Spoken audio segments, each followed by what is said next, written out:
the loans appeared to have been fraudulent and applied for the purposes of obtaining money from the Department of Education. The scam was simple. Either find or steal Social Security numbers and birth dates of unsuspecting victims, and then use that information to apply for a student loan from the government. When an application was submitted, it would generate a check in many cases, and that check would be mailed to the suspects. The funds were never used to pay for courses. They were deposited in personal accounts. When the checks would get cashed, the ringleaders would get most or all of the money depending on the scenario behind it. The majority of it would go to the people running the criminal organization.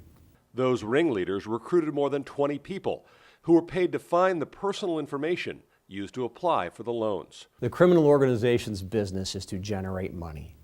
And many of these folks are very, very skilled at convincing people to do things that they would not otherwise do. Postal inspectors have some important advice.